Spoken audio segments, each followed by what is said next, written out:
2026 தேர்தலையொட்டி தமது பிரச்சாரத்தை இன்னும் சற்று நேரத்தில் விஜய் தொடங்க இருக்கிறார். அவருடைய ரசிகர்கள் தற்போது அவரை வரவேற்று வருகின்றனர். மேலும் விவரங்களை தருகிறார் நமது செய்தியாளர் ஷேக் அப்துல்லா. ஷேக் அப்துல்லா, நீங்க தொடரலாம்.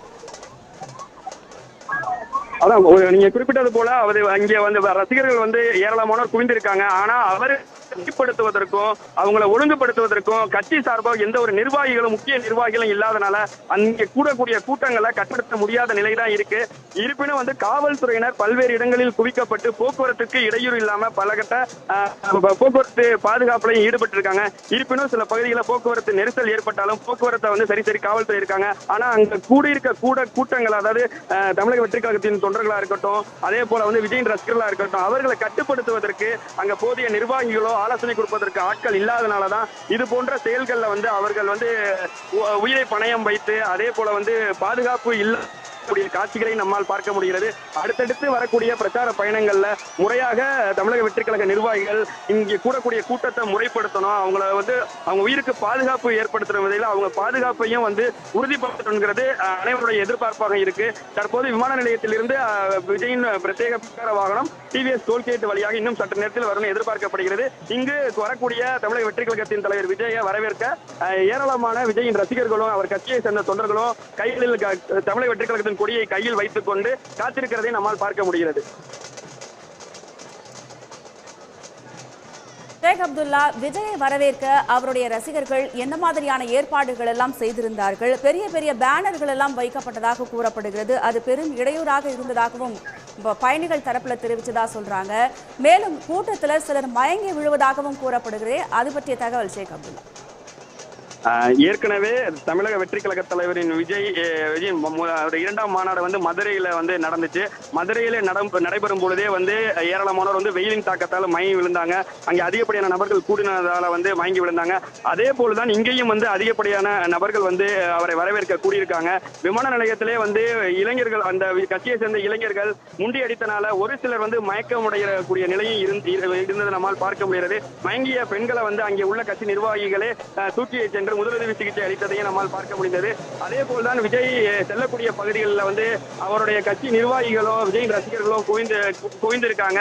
தற்போது விமான நிலையத்தில் இருந்து அந்த வாகன புறப்பட்டு டிவிஎஸ் டோல்கேட் பகுதிக்கு இன்னும் சற்று நேரத்தில் வந்தடையக்கூடிய காட்சியை நம்ம பார்க்க இருக்கிறோம். குறிப்பா பார்க்க போனா தேசிய நெடுஞ்சாலைகளில் விளம்பர பதாகைகள் வைக்கவில்லை என்றாலும் நகரின் முக்கிய பகுதிகளில் விஜயின் உருவப்படம் பொறித்த ராஜ்யத பேனர்களை கட்சியை சேர்ந்த தொண்டர்களும் நிர்வாகிகளும் விஜயின் ரசிகர்களும் வச்சிருக்காங்க. இது போக்குவரத்து, அதாவது சாலையில பயணிக்கக்கூடிய வாகன ஓட்டிகளுக்கு இடையூறாக இருந்தாலும் இடையூறாக இருக்குதுன்னு தான் காரிலிருந்து கூறப்பட்டு வருகிறது. குறிப்பா பார்க்க போனா டிவிஎஸ் டோல்கேட் பகுதி உள்ளிட்ட பல்வேறு இடங்கள்ல விஜயை வரவேற்பதற்கு விளம்பர பதாகைகள் வச்சிருக்காங்க. அது மட்டும் இல்லாம கைகளை கொடிக்கம்பங்களை ஏந்தி தாரை தப்பட்டைகள், அதே போல பாரம்பரிய கலை நிகழ்ச்சிகள் மூலமும் அவரை வரவேற்பு உற்சாகமாக வரவேற்பு அளிக்கிறது காத்திருக்காங்க. அதே போல மலர் மாலைகள், மலர் தூவி அவரை வரவேற்கிறாங்க. அதே போல இயந்திரத்தின் மூலம் பேப்பர்களை தூவியும் வரவேற்பதற்கு தொண்டர்கள் இங்க கட்சி நிர்வாகிகள் தொண்டர்கள் ஏற்பாடு செஞ்சிருக்காங்க. தற்பொழுது டிவிஎஸ் டோல்கேட் பகுதியில் மட்டும் கிட்டத்தட்ட ஒரு 2000க்கும் மேற்பட்டோர் கூடியிருக்கிற நிலையில இங்க திருச்சிக்கு நுழைவாயில் பகுதி தான் டிவிஎஸ் டோல்கேட் பகுதி, விமான நிலையத்திலிருந்து வரக்கூடிய பகுதி. இந்த பகுதியில் வரவேற்பை, அதாவது விஜயின் தொண்டர்கள் மற்றும் ரசிகர்களோட வரவேற்பை பெற்றுக் கொண்டுதான் இங்கிருந்து தலைமை தபால் நிலையம் மேலப்புதூர் பாலக்கரை வழியாக அவர் முதல் பிரச்சாரம் மேற்கொள்ளக்கூடிய மரக்கடைக்கு செல்ல அங்க உள்ள எம்ஜிஆர் சிலைக்கு முன்புதான் இந்த முதற்கட்ட பிரச்சாரத்தை அவர் பேசுவார். குறிப்பா ஒரு 10 நிமிடம் முதல் 15 நிமிடம் வரை அவர் பேசுவார் என்று எதிர்பார்க்கப்படக்கூடிய நிலையில இங்க உள்ள ரசிகர்களும் அவருடைய தொண்டர்களும் என்னென்ன மாதிரியான விஷயங்களை இந்த விஷயத்தை பேச போறாரு. ஏன்னா 2026 தேர்தலை முன்னிறுத்தி தான் அவர் முதற்கட்ட பிரச்சாரத்தை திருச்சியில தொடங்குறாரு. திருச்சியில பல்வேறு அரசியல் கட்சி தலைவர்கள் முதற்கட்ட பிரச்சாரத்தை தொடங்கியிருக்காங்க. அதே போலதான் நடிகரும் தமிழக வெற்றி கழக தலைவரும் விஜயும் இந்த முதற்கட்ட பிரச்சாரத்தை திருச்சியிலிருந்து தொடங்குறாரு. அவர் என்னென்ன பேச போறாரு, என்னென்ன விஷயங்களை முன்னிறுத்தி பேச போறாரு பார்க்கறதுக்காக அவருடைய ரசிகர்களும் அந்த கட்சியை சேர்ந்த தொண்டர்களும் நிர்வாகிகளும் ஏராளமானோர் குவிந்திருப்பதை நம்மால் பார்க்க முடிகிறது. இன்னைக்கு ஒரே நாள்ல அவர் 7 இடங்கள்ல பிரச்சாரம் மேற்கொள்ள இருக்கிறதா சொல்றாங்க. தற்போது அந்த பிரச்சாரம் நடக்கக்கூடிய இடத்திற்கு விஜய் வந்து விட்டாரா? அது பற்றிய தகவல் ஷேக் அப்துல்லா. அதாவது சற்று முன்னர் தான் சென்னையிலிருந்து தனி விமானம் மூலமாக திருச்சி விமான நிலையத்திற்கு வந்தடைந்தாரு.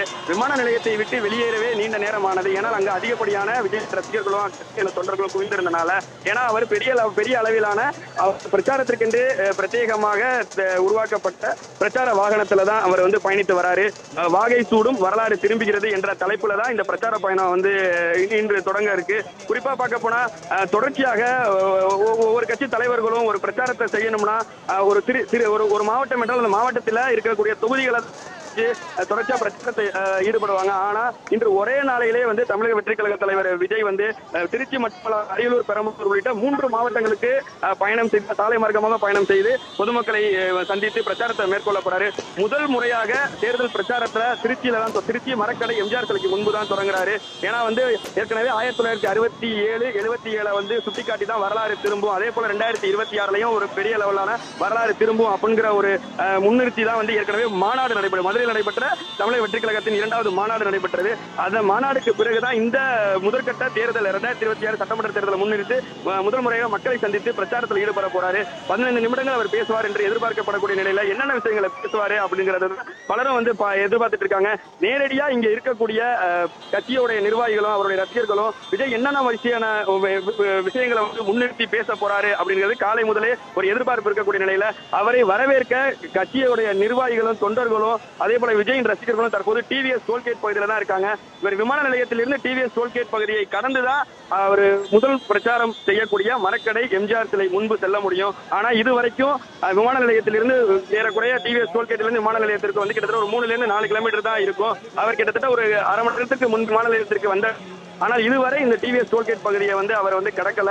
இதுக்கு பிறகுதான் அவருடைய பிரச்சார வாகனம் இந்த பகுதியை கடந்து குறிப்பா பார்க்க போனா தலைமை தபால் நிலையம், மேலப்புதூர், பாலக்கடை வழியாக மரக்கடைக்கு சென்று அங்குள்ள எம்ஜிஆர் சிலைக்கு முன்பு தான் அவர் பிரச்சாரத்தை தொடங்க உள்ளாரு. அவர் பிரச்சாரத்திற்கு தொடங்குவதற்கு முன்பு எம்ஜிஆர் சிலைக்கு மாலை அணிவித்து மரியாதை செலுத்துவதற்கான ஏற்பாடுகளை நிர்வாகிகள் செய்துள்ள நிலையில அவர் வாகனத்தில் இருந்து இறங்கி செல்வாரா இல்லையா என்றதை பொறுத்திருந்துதான் பார்க்கணும். குறிப்பா பார்க்க போனா இன்னும் சற்று நேரத்துல விமான நிலையத்திலிருந்து இந்த டிவிஎஸ் டோல்கேட் பகுதியை வந்தடைவார் என்று எதிர்பார்க்கப்படக்கூடிய நிலை. இந்த பகுதியைச் சேர்ந்த ஏராளமான விஜயின் ரசிகர்களும் தமிழக வெற்றி கழகத்தின் தொண்டர்களும் ஒரு ஆறாவரத்துடன் ஒரு உற்சாகத்துடன் மேலதாளங்கள் மூலங்க அவரை வரவேற்க சாலை நெடுகிலும் இரு புறங்களிலும் குவிந்து அவரை வரவேற்க காத்திருப்பதை நம்மால் பார்க்க முடிகிறது.